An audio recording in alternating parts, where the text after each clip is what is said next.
Okay. But well, I don't have your link, So it's Parshat Truma, right? Truma basically is a donation, right? Oh, you're sitting there? There's a book here. Truma is a donation. Truma in Hebrew is actually coming from the root of leharim, which is to raise, right? Also to lift up. Or to lift up, right? So that's the beginning of the whole, right? That's the name of the parsha. First, so what the parsha is talking about? The parsha is talking about Hashem telling Moshe Rabbeinu, it's time to build the Mishkan, it's time to build the tabernacle or the portable temple, and the temple is not going to be built out of any budgets or, in a way, money that will come from, only the rich people. But we're asking everybody to bring money to the Mishkan. Everybody should bring the money to the Mishkan. That's the beginning of the parsha. The rest of the parsha is actually the plan of, in a way, the blueprints. How do you build a Mishkan? Right? What is the Mishkan consisted of? And we have two parashot for that, Truma and Tetzaveh, next Shabbos, where Truma is talking more about the vessels that we have in the Mishkan, the altar, the menorah, the aron, the ark, right? All the things that are going to be inside the temple, inside the Mishkan. Next Parshat Tetzaveh is talking about the Mishkan itself, the building. It's not a building, it's a tent, it's a tabernacle. We call it Ohel Moed, which is also a very, very interesting name. Maybe next week we'll talk about it if we have time. Next week is Purim. Next Thursday is Purim. If we have time to think about just the name, Ohel Moed is the tent of time. Right? It's the tent of time. And so that's next parsha. So those two parashot are talking about the Mishkan. Again, the parsha afterwards is Parashat Kitesa, which actually is telling us about the golden calf, and we'll get there, right? The sin of the golden calf. And then we have another two parashot, Vayakhel and Pekudei. Vayakhel is actually telling the story of how the Mishkan was built, practically. Who built it? How did they do it? How did they erect the tent itself? How did they build everything in? And Pekudei is telling the story for the fourth time or the third time. How did they do it in the past? Where the main emphasis is over how much, in a way, that's like the accounting. How much of everything they brought, what was used, what wasn't used, and what was it used for at the end. Right? So nobody would be able, Rashi says, nobody would be able to have any claims against Moshe Rabbeinu. Maybe he took some of the money for himself. That's very understandable. We, in our days, with our political system or whatever, that's a very important thing. So, okay. But now, in the context, I love trying to see how the story in the Torah is developing, right? Where are we going? Last Shabbos, we were talking about laws, right? Parashat Mishpatim, we were talking about so many laws. Before this, giving the Torah, the Ten Commandments. Before this, coming out of Egypt. So if we look now, in a way, it's like a tipping point between the story of coming out of Egypt. Shmot starts, Parshat Shmot, Va'era, Bo, Beshalach, Yitro, are only talking about the story, right? The Israel are slaves in Egypt and they get out of Egypt. And they go to the desert and they receive the Torah. And what's in the Torah? We have a glimpse, a few, right? Mitzvahs in Parshat Mishpatim. Okay, now the next parsha comes, Truma. What's in Truma? Building the Mishkan. And it will go on. The Mishkan, we said 5 parashot, where one of them in the middle is talking about the golden calf, Parashat Kitesa, and the next book is already Vayikra, and what Vayikra is talking about? The offerings, sacrifices. What are all the offerings? All of Sefer Vayikra. It's a whole book that is only talking about what do you do in the Mishkan, and only after we finish this, and we get to Sefer Bamidbar, we go on with the stories. What happened after? And I think the main question would be just to ask ourselves, what is happening here? What is the story? Or maybe even more than this, what is the Torah really want to teach us about the whole, everything, right? Why is the story coming here in the middle? Why is this coming? So we always say, right, Shlomo used to say, Sefer Bereshis is talking about creation. God created the world. But what does it mean for us? We are creating ourselves every year, again and again and again. I want to be a mensch. How do I become a mensch? I read the stories of our forefathers.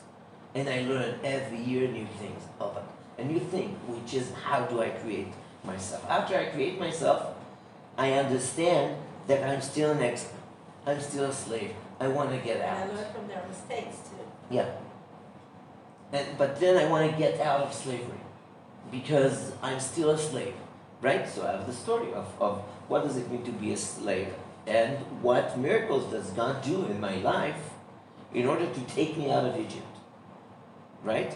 But the next thing is, and it's already like hinted, and we say it, I think, again and again and again, it's hinted inside the story, right? And we were talking about it last week. It's okay, so you got out, so you're free. What's now? What do you do now? And you didn't like the word, we still are slaves for God. We serve God, right? In a way, the only thing that is changing is really deciding what do I serve? Who do I serve? What are the values that I want to bend myself to? What values in my life, That's a perfect definition. Yeah. What values in my life are the values of Egypt? What values in my life are godly, are heavenly? What do I want to take upon myself? And in a way, right, where's the peak? Where eternal. And where's the peak of Sefer Shmot? The highest point of Sefer Shmot is the Ten Commandments, because then when we look at the Ten Commandments, in a way we see that those universal commandments are the beginning of trying to think non-Egyptian or in a non-Egyptian way. And then Parashat Mishpatim is making it a little more, giving it more, widens, extending those ideas where if it's 10 commandments, the very basic commandments, then we go into Parashat Mishpatim and we see what is important. What does it mean to murder? What's the difference between somebody who killed somebody by A weapon. not a weapon could Like only physically or by not only physically but emotionally. no Deliberately. by purpose, Yeah. on deliberately. purpose, deliberately. Right. And what happens to somebody who killed By by mistake. mistake? Right. This is before we get, Yeah, and before, then yeah.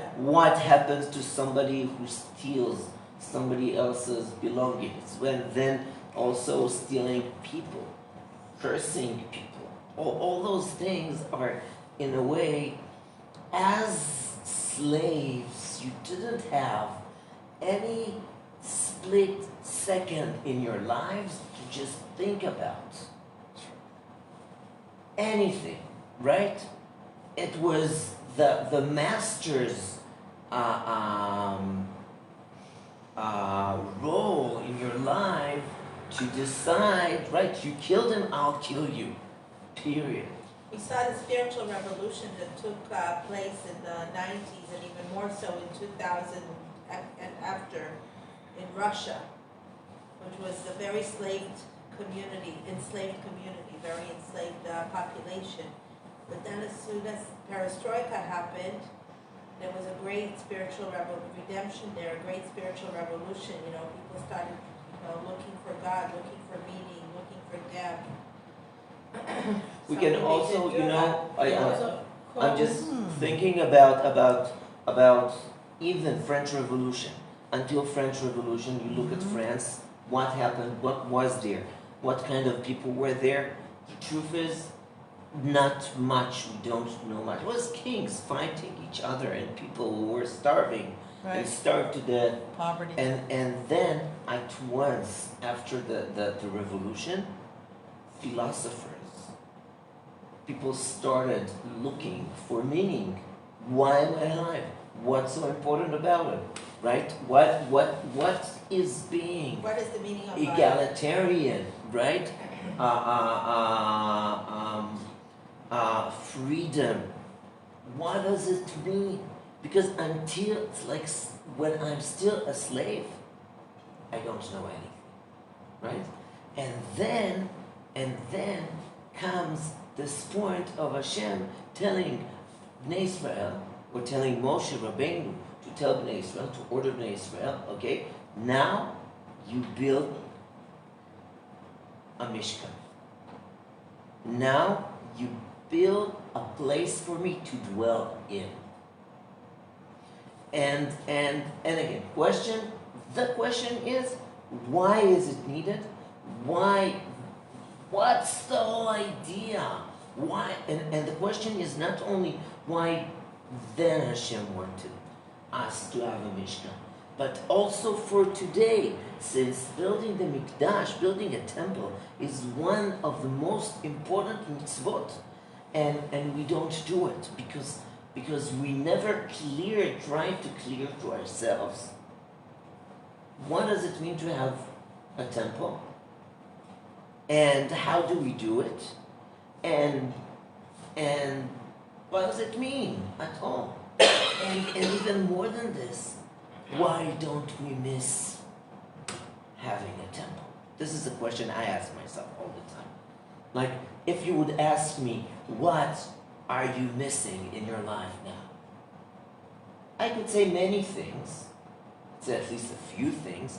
I don't think that on a daily basis, except maybe for Tisha B'Av, I can really go and say, I'm missing having a temple. There's a story of me in the army when on Tisha B'Av, I think like some of you already know it. On Tisha B'Av, they called me very, very, like, there's a problem. I was asleep in the morning. It was in Lebanon. And somebody's running, Drori, we need you. What happened? It's the Druzy guy. What happened with the Druzy guy? he stands at the door of the dining room and he doesn't let anybody get in. So I go to him and ask him, like, what happened? What's going on? Why don't you let people come in? He said, they're crazy. I can't understand what's going on with you. You know what day is it today? So they tell him it's Tisha B'Av, right? Non-religious. Everybody, I was the only religious guy there, right? It's Tisha B'Av. He says, don't you know what you do on Tisha B'Av? He says, what? He says, you fast. A Druze guy. A Druze guy, right? You fast on Tisha B'Av. So they had all this like argument. So I convinced him that even though he's right, but he can't enforce anybody to do anything, and he has to let them get in. And anyways, at least then there was no, I think that still in the army there's no cooking on Tisha B'Av. Right. People can come in and make sandwiches, but like in a way it's a fast day, so there are no real meals or whatever. But he was screaming at me. You have to explain them. When I heard that the temple was destroyed twice on that day, I was crying. I was a kid and I was crying for 2 weeks, whole 2 weeks. How can they just eat? I never, like, since I heard that, I can't eat on Tisha B'Av. I'm not eating.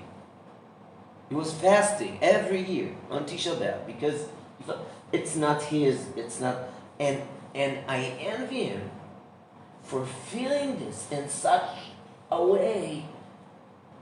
And we got used to fasting I got used since I was always religious, so I was always fasting on Tisha B'Av.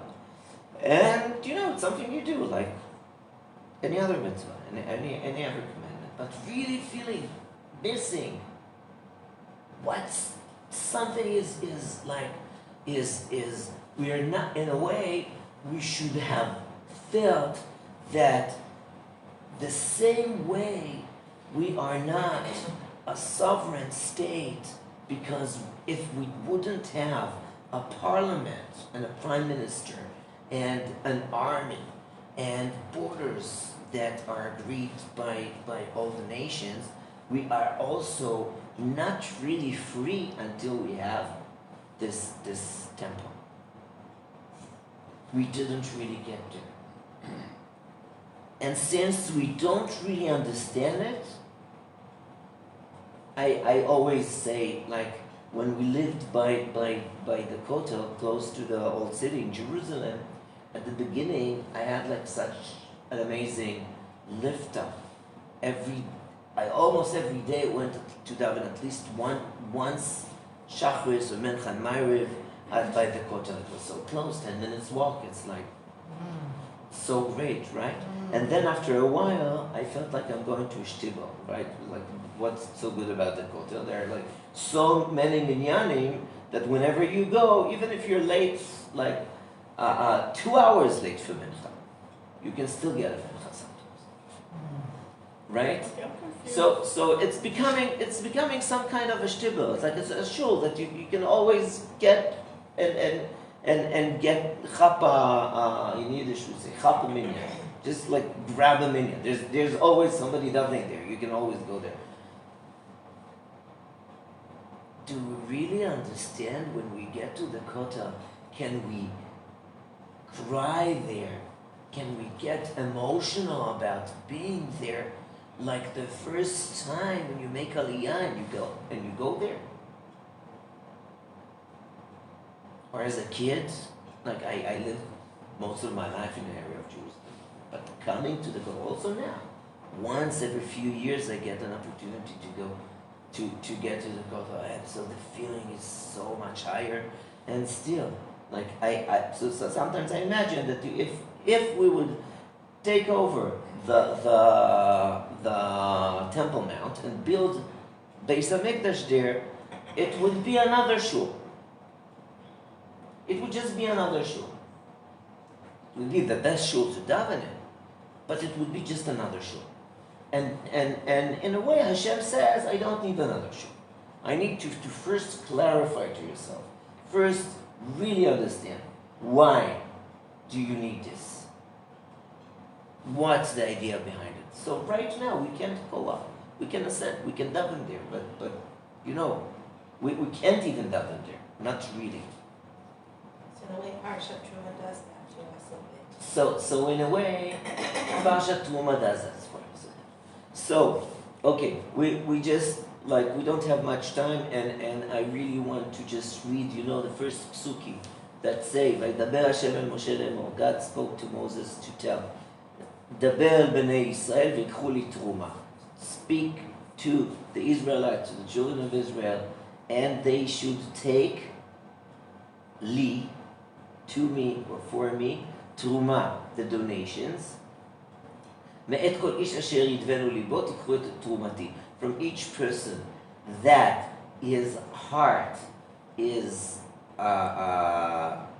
open to give, you should take my donation.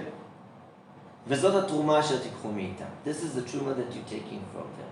זהב וכסף ונחושת, gold and silver and copper, ותכלת וארגמן ותולעת שני. תכלת is the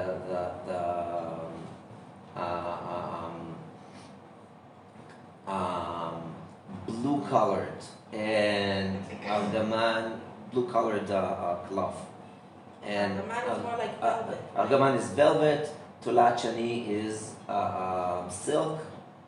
Veshesh, which is another kind of shesh moshza, of a thread, and izim is goat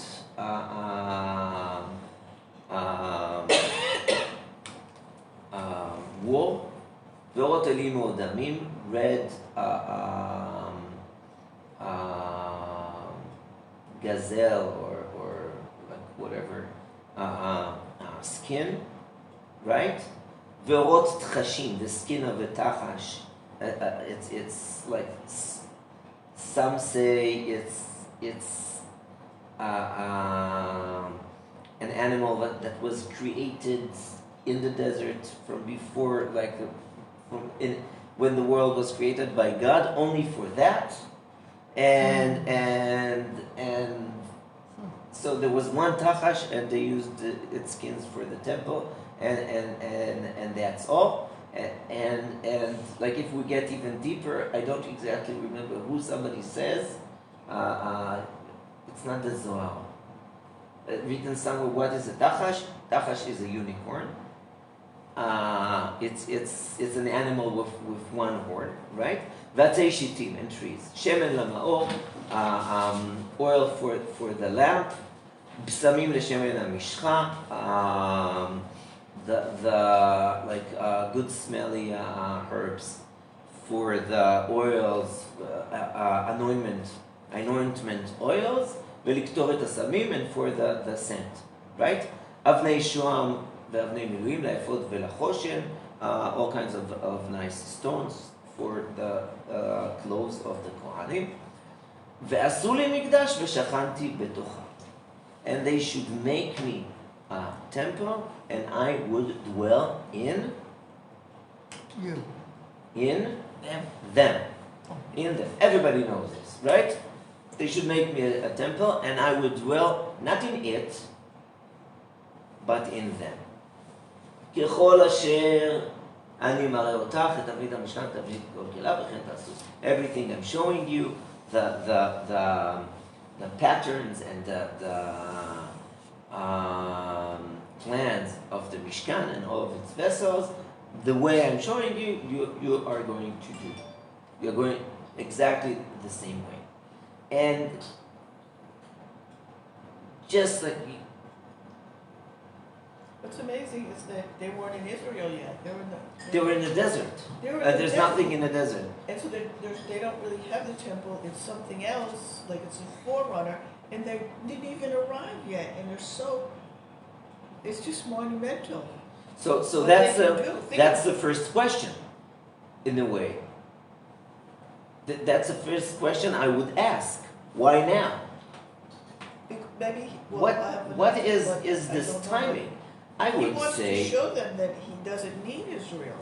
He can do it there. Also giving the Torah, you can say it, like in Right. a way, that You receiving the think Torah it's all there. Israel, and you have to have a place, so they come out of nowhere, but it was a bad place, and they go into even a bigger nowhere, and he's there, and it's everything, and they're helping. And they never arrived in the promised land. Well, they will later. Not them. Their Yeah, children. they're gonna die. Their children Yeah, they're are going to gonna die. arrive, anyways. And the truth is that It was like a they Stuttgart. they all know where they're going, right? Everybody knows where we're going. We're going to the land of our forefathers. And still, on the other hand, Jerusalem is not mentioned at all in the Torah. And the fact that the temple is going to be in Jerusalem is not mentioned. In a way, it was a choice of King David, Yeah. right? And everywhere in the Torah, when it talks about like coming and building a temple, it says at the place that I am going to show you. Right. This isn't the temple. But still, and we're not talking about a temple, and the word, it does, like the way we translate temple, but Yeah. the word mikdash is only being like mentioned here for the second time in the Torah, because I think the first time is in Parashat Beshalach, in Shirat Hayam, when they sing by the sea, they say, Mikdash Adonai konenu yadecha, the temple of God, your hands erected, or your hands built. So, but I am asking the question, why now? There's a bigger question. Because When's now? When does the whole thing happen? right away. But I mean, he tells them to do it, and they do it. But chronologically. Well, I'm not exactly sure day to day, but they just got the golden calf hadn't occurred yet. The I'm parsha asking- telling about the golden calf is written in between telling them and building the mikdash.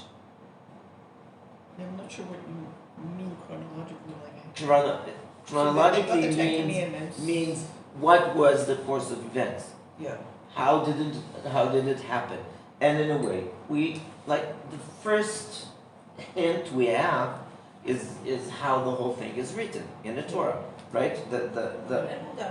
Right. This is what the Midrash says, and Rashi says it all the time. But it doesn't mean that the things happened or didn't happen in a certain way. But it makes a lot of sense to first say, this is what happened, right? Receive the Torah. Moshe goes up to the mountain, right? After 40 days, he comes down, and they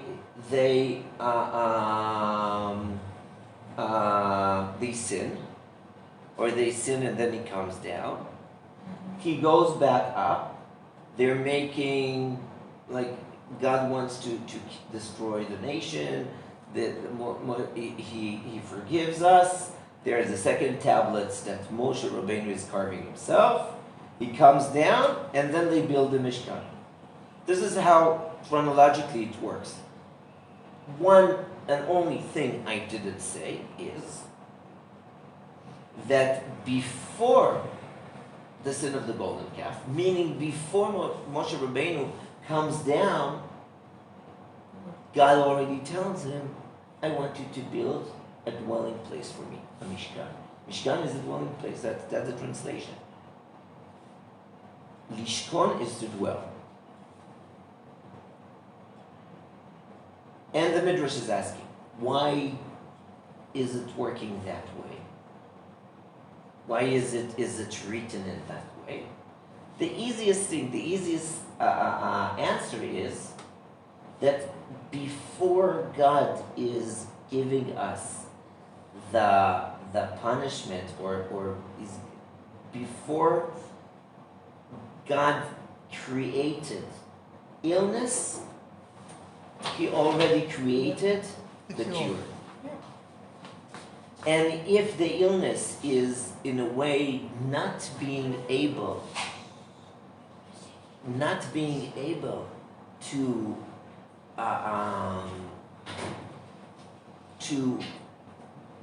Rambam says that in the golden calf, God understood in a way, or so, or maybe Moses could understand, the fact that people, even though they saw all the miracles, they're still idol worshippers, and they only know how to serve God through sacrifices, through animal sacrifices, animal offerings.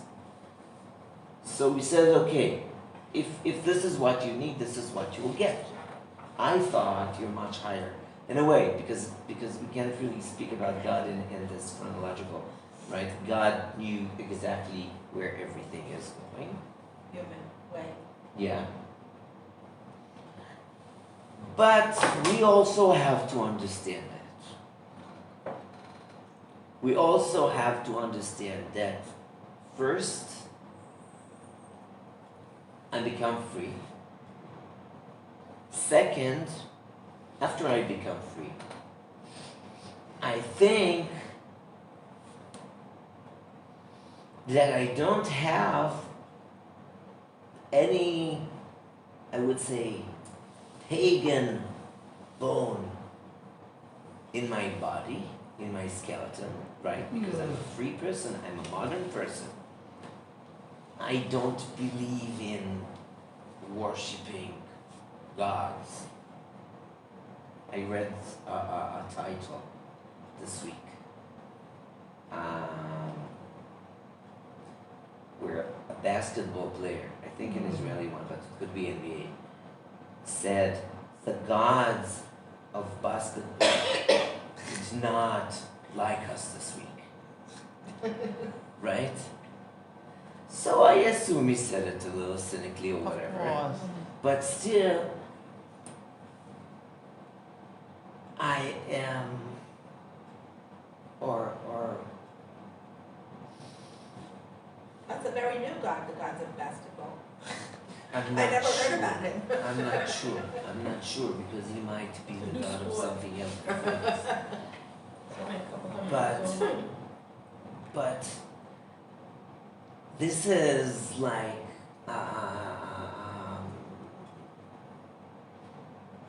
a little drastic example.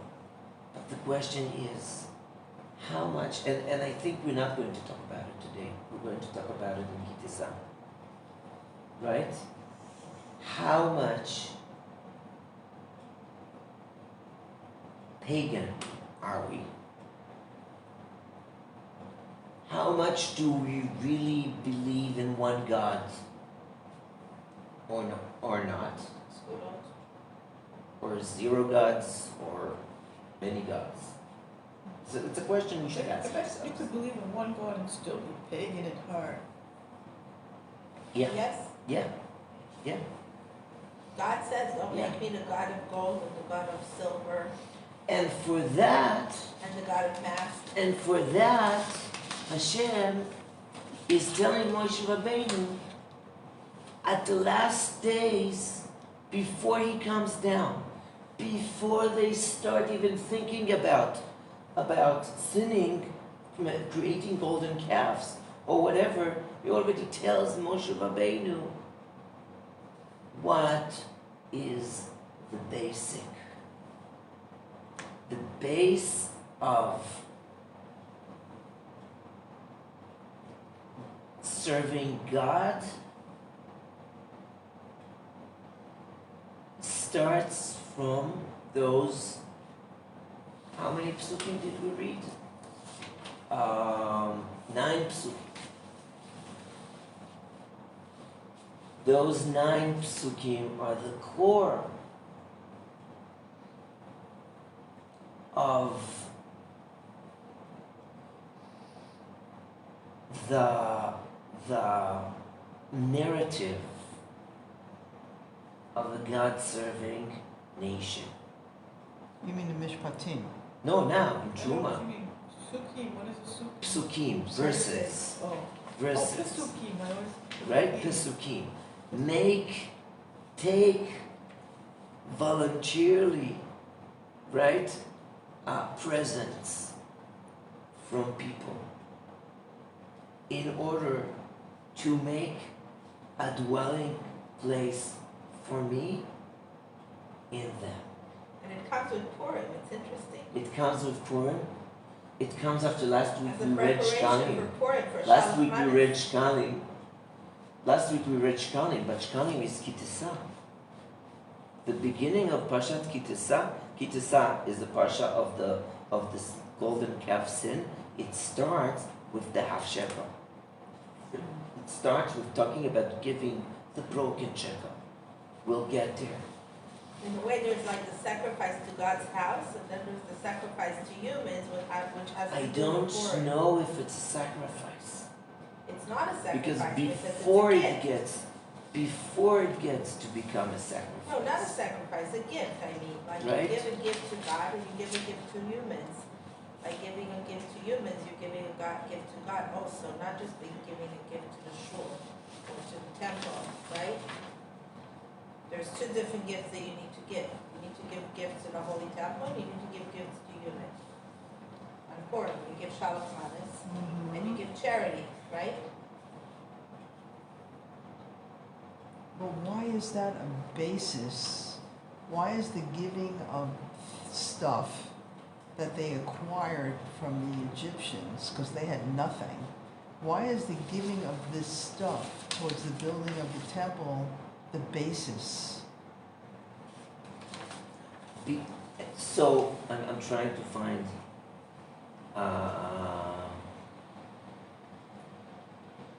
where like maybe I didn't put it. Anna said something very beautiful from Rabbi Zaks. You want to say it again?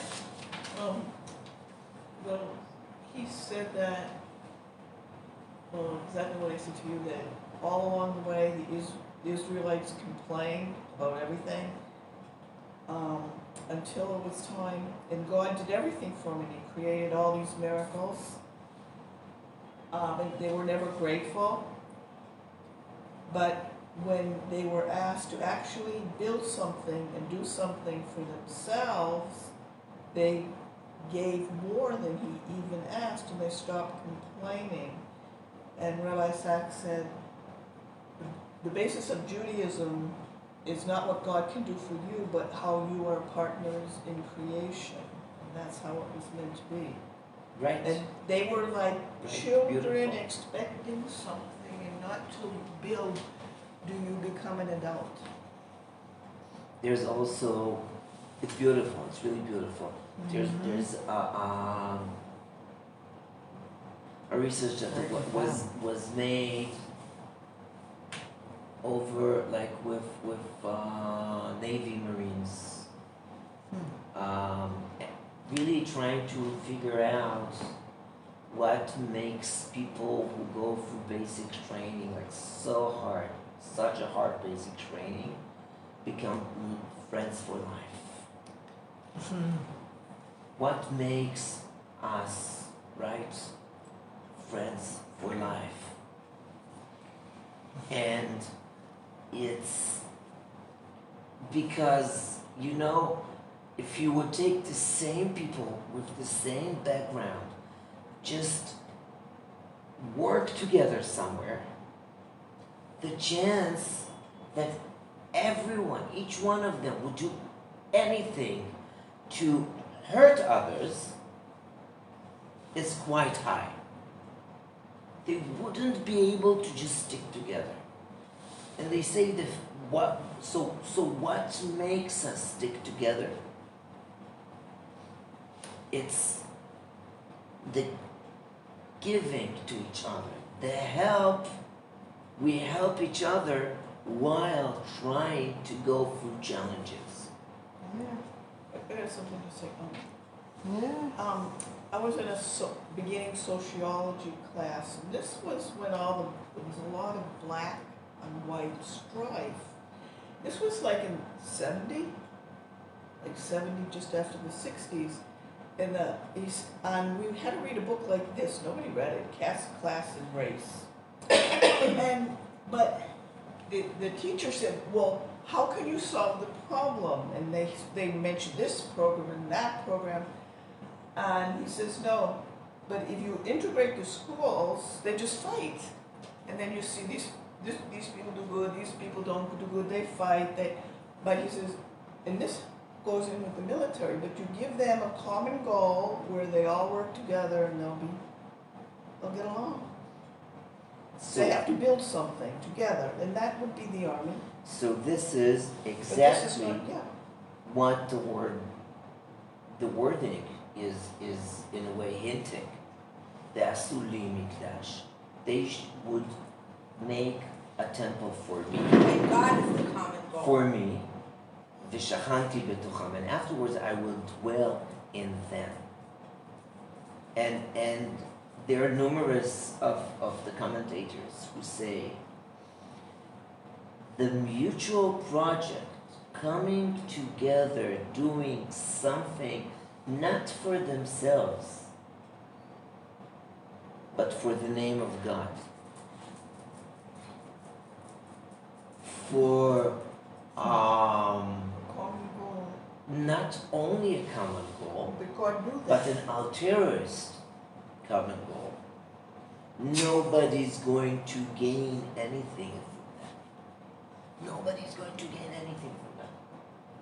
Right? It's not like, it's in a way exactly the opposite of Pharaoh. Because when it talks about avodat parech, meaning this hard slavery, the word parech, which on one hand it means in Hebrew crispy, right? Parich Right. is something so crisp that you can make it into right. You can break it so It's easily. hard work. It's the work is so hard that it makes all of us so crisp, right? And The other the Midrash translation- says Herach,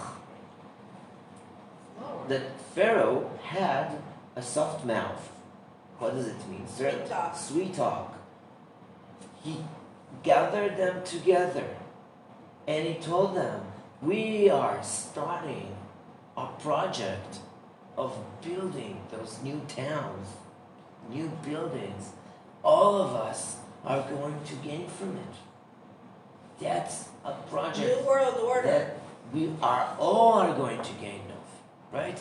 And I'm going to work with you in the bricks and mortar from the first day, because it's all for all of us. And you're all gonna Right. get a salary too. I assume this is exactly how communism started, and I assume that so many leaders in the world are doing this, right? And if you look at them, how the jokes about, I think Nixon was, I remember about like many, like, we're going to be together, right? We can do it. No, but how would you what you do with your hands, right? When you say together, together, but they do together, right? They take their hands apart. This is right. I say together, I mean you're going to work together, and I'm going to do something else. Right? I'm gonna We're- reap the right, reward. Right? You work I'm together. gonna sit in my Why? palace while you're Why working together. Is it? You know, it's like exactly the opposite of Churchill telling the people, the only thing I can promise you is blood, sweat, and tears. That was a good line. That was an amazing line, but that's a line that says none of us is going to gain anything. It's gonna We're be not hard going to time, but profit. eventually- We're not going to profit anything. Right. It's going to be the hardest thing. It's going to be, we're coming, like the Zionist pioneers who come here, right? They know that they're coming here to die of malaria. But for their children and grandchildren, the generations to come, Sometimes they, not even this, right? And then comes the word, I think it's the main word because it's here twice. There are two words. That one word is tuma. It says again, tuma, tuma, tuma, tuma, donation, donation, donation. Yidvenu libo, your heart is giving you, is offering. Your heart is opening, right? And then the other word is vikhu li truma ve'asu li mikdash. They will take the donation for me or to me. It's not like Clear. li is only me, right? And they will build me a temple, right? Me means God, like And God says. me, God says, right? "Vikhu li truma." They will take it for me. But the word li is a very, very, very important word. The word li, or to me, is in a way the directive. It gives us the direction of the giving. The altruism. It could be interpreted as the altruism, but the direction, it comes from me, right? From you to me. It's not going for you. You know what does this mean? It means that this is exactly like, why do we give half a shekel for Beis Hamikdash and nobody gives more than half a shekel? Here it's a little different, but with the half shekel, everything that why don't everybody give whatever they like? Right. Because we don't want people who have more to think that if they gave more, they can control it.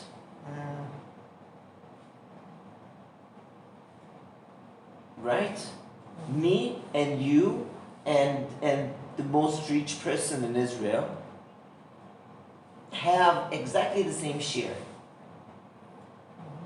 in the house of God. We did it together. Therefore, when we get in and take off our shoes, we are exactly the same. We're equal. We're 100% equal. But we're so equal not only because of the sum, but because we all put a hand. We all put a hand. This is one. Second, what does the word li remind you? Where do we say li?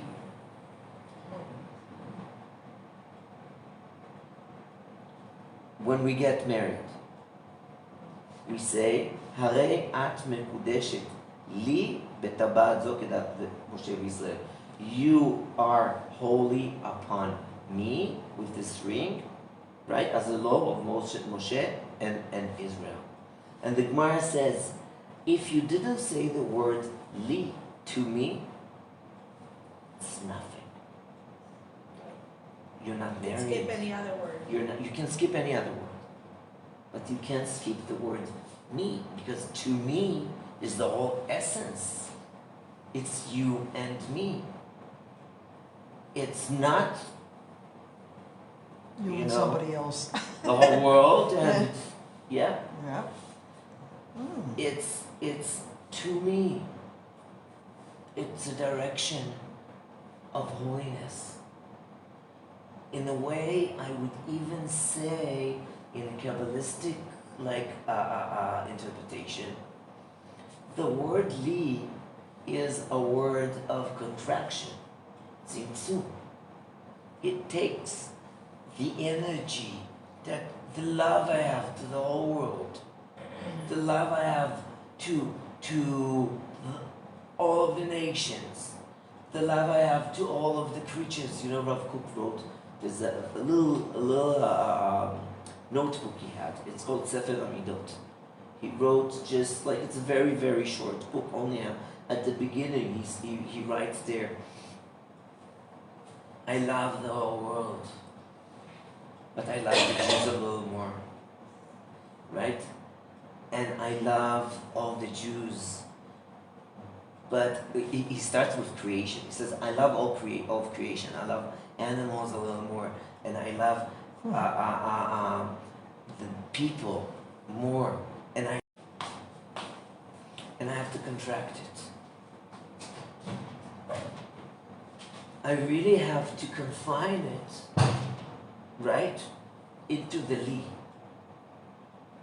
into this word of to me. And maybe, like, if I come from the other side and I ask myself, what is the first thing I would do when I want to define holiness? I have to find the direction for holiness. I want to know who is making me, what is making me holy, or who is making me holy, and how do I concentrate my holy thoughts in that direction. And if all of us are doing this, then we have something mutual. We have something mutual. We have something that connects us. Because we all ask that question. So I just wanted to read one paragraph, because it's Rabbi Elimelech, and Rabbi Elimelech is talking about it. And he says, ויקחו לי תרומה, פירש רש"י, ז"ל לי לשמי. When the Rashi says, what is li? Li is lishmi, for my name, in the sake of my name. It says, נראה לי, דין הצדיק על ידי עוסקו בתורה לשמה, ומנדב את ליבו למקום ברוך הוא.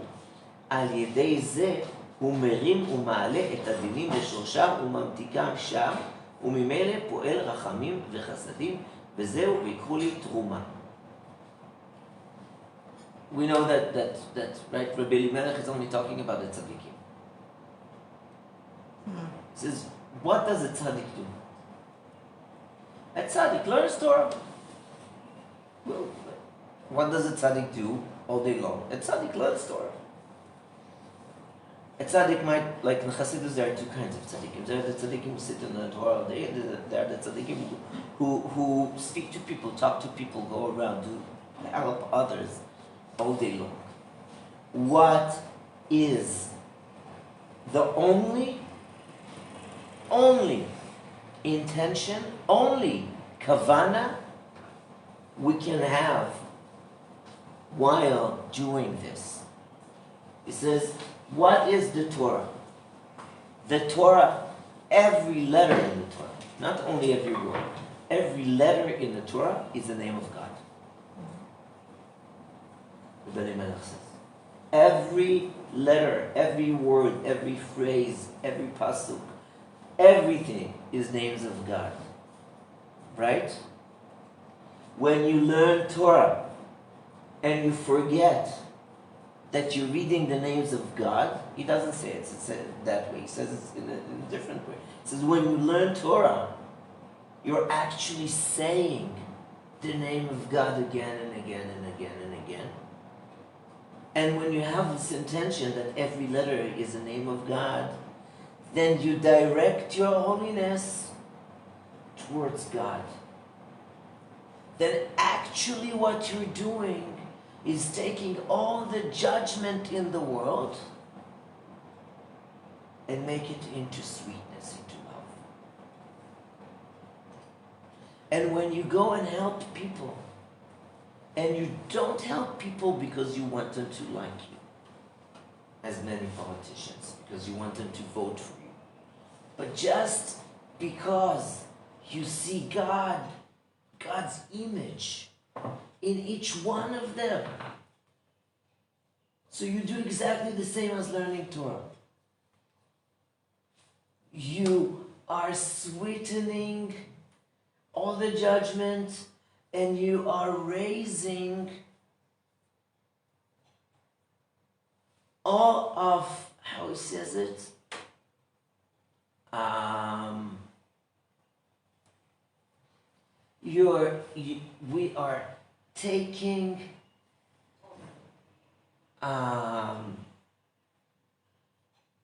everything we're receiving from God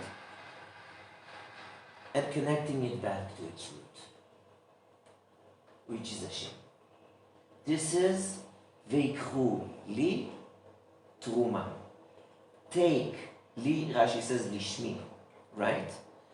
Take the word li, which is actually the name of God that is in everything, and make it into truma. Raise it up. Raise it up. I would say very much, it's like Shlomo used to say that the ketubah is like a love letter from the husband to the wife at the wedding. And the Torah is like the ketubah of Hashem to us. So in a way, when you love someone, everything you say to them is love words. This is exactly that. Because the ketubah, what is the ketubah? The ketubah is judgment. Shaviti Avit. The ketubah is judgment. What does the ketubah say? Ketubah says, you give her this and this. You're obligated to give her It's a contract. this and that. It's not even a contract. It's an agreement that it's only on a husband, basically.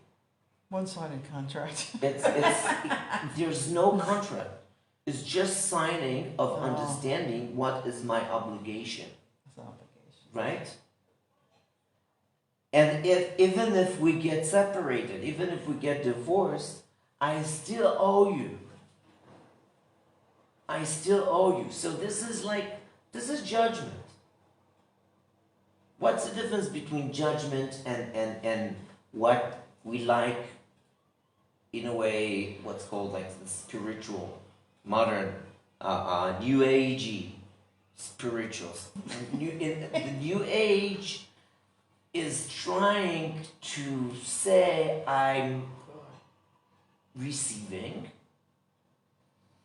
from God or from wherever I'm receiving, and if I will feel good about it, I also give something to somebody, but I'm not obligated, because saying obligation just makes me freak out. Why should I be obligated? It's not treating him. What is judgment? Judgment is saying you are obligated to do A, B, C, D. If you're not doing it, then we're taking you to court, and the judge will make you pay. Will punish you. So when we speak about judgment, we also speak about punishment. It goes together. When we say dinim, when Reb Nachman is speaking about dinim, about judgment, he means that I walk through the world and I just feel how much God punishes me for everything I'm doing. Reb Elimelech says, when I go in the world and everything I look at, I don't see punishment, but I see God, and I see the name of God. The signature. Then I am lifting up the judgment into becoming mercy and loving kindness. Beautiful. So that's what we're supposed to be doing with the ketubah too. This is exactly what the ketubah is. The ketubah can be, right? Okay, now I'm stuck. Because if, like, it's a lose-lose situation. I have to work for you all the time, and if I want to go away, then I have to pay you anyways. The alimony. Or I can say, God wants me to give you, and it makes me so happy. Because the holiness is where it all comes from. This is what makes us holy. The fact that we share this life is actually taking the whatever we would think is judgment and see, I always say that when two people get into court, right? Into some kind of like they have a fight over something. The guy who wins will say, "Thank you, God, right? I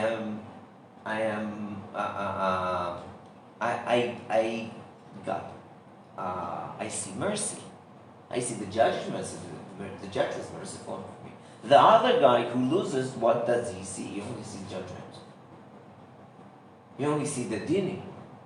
So the truth is that the difference between mercy, between chesed and gvura, judgment, is just my point of view. It's just the narrative.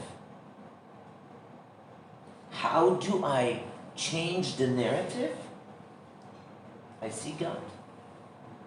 I see it's godly. I see that everything I'm doing in a godly way. And he says, like, even in a deeper way, God created the world as yesh me'ayin. Yesh me'ayin. What is yesh me'ayin? Yesh me'ayin is Had an eye? what? Ayin with aleph is nothing. God created something out of nothingness, right? There was nothing, and God made it into something. Right. So everything in this world, all the idea of creation, bari'ah, the word bara, is something out of nothingness, Right. right? What do? We do exactly the opposite. We take the something that we received from God, and we make it back into nothingness, into ayin. What does this mean? Because if receiving from God makes me grateful,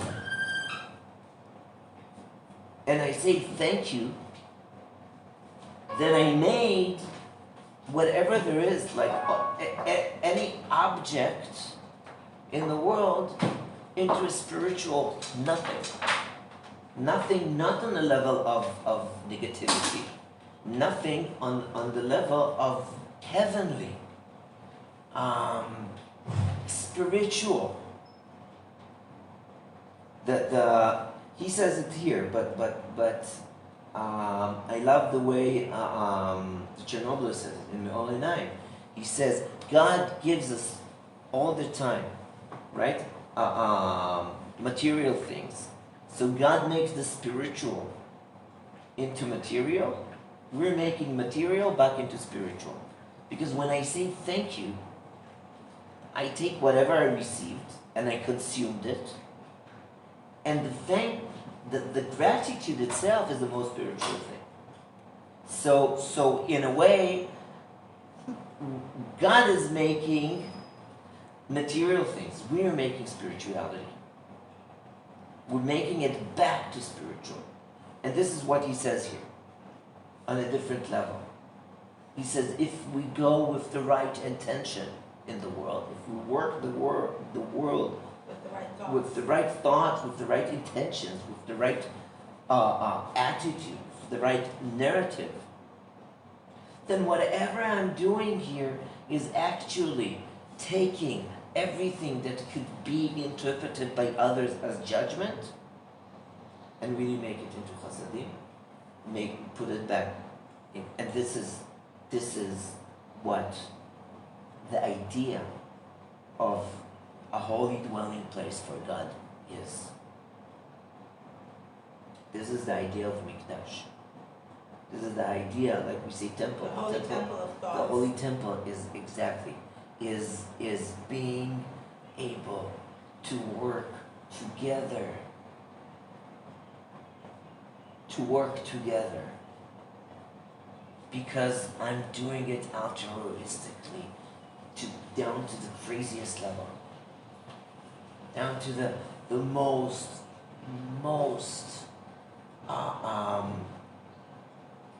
everything we're doing, even working, even making money, even everything we're doing. Yeah, they took everything they had, well, it wasn't everything, but, and they made it into one thing. Just one thing that they could all enjoy. But Just- what was the one thing they could all enjoy? Well, it was, the main thing was his presence. The presence of God amongst them. It was worth it to This is them. the Shekhinah. Yeah, that's the Shekhinah. The Shekhinah is getting into one room as people who don't know each other, and then getting out of that room as friends, as people who really care about each other. That's Shekhinah. Shekhinah is two people that are coming with, right, different expectations into this marital system, and get out of the room, out of the chuppah, as people who can even sometimes find one mutual belief, value that they would pass out to the world.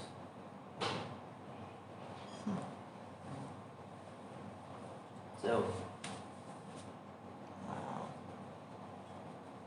it becomes late. Yeah.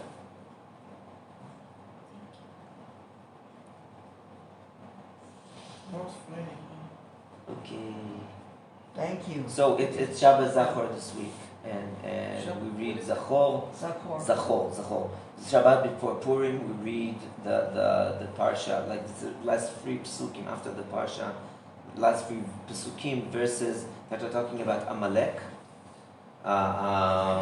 because Haman was from Amalek, and the mitzvah is to remember Amalek. We're not going to talk about it in Shabbos. We're going to talk about it more, but we're going to what?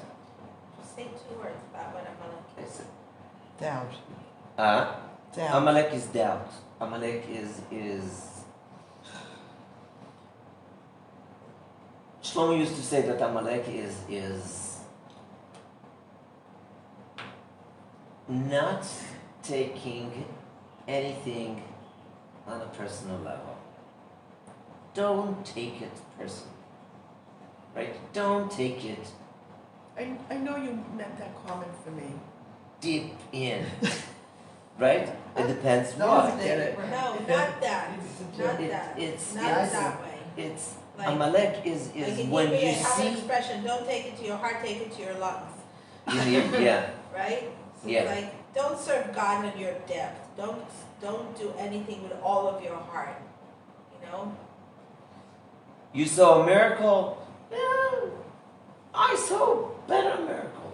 It's not. It's What's not- the Minimizes big deal? It's everything. not a miracle, the doctor did it. What's the big Minimizes deal? everything. It's Right. not that God made a miracle, I had money, it was in the savings somewhere, you know? It's- Because when you read the Limited Megillah, thinking. when you read the Megillah, it's political game. The name of God is not mentioned there, even once. It's a total political game. But on the other hand, Chassidus says that every time that it says the king, it refers It really refers to to God, Hashem. right? But just like on a regular level, you read the story and you say, "Oh my God, it's an amazing miracle story. They were going to kill all the Jews, and at the end, the Jews were saved, right?" Yes. On the other hand, you could say nobody knew about it. What's the big deal? No, they're the new, but you read Parashat Balak. Balak wanted, right? Bilam wanted to curse all Right. of Israel. And we say that there, the Jews didn't know about the whole story. The whole story was prophesied by Moshe Rabbeinu. But the truth is that nobody really knew about it. Maybe years later somebody told the story, but right on the spot, what would happen if nobody would tell us the story? Nothing would happen. Because we didn't know about it. We were on the way to Israel. We were a few days before getting into Israel. Who had time to think about it? And it could be the same with the Megillah, but still, we stop and we say no. It's not only that it's a miracle. It's not only that the story is so important to us,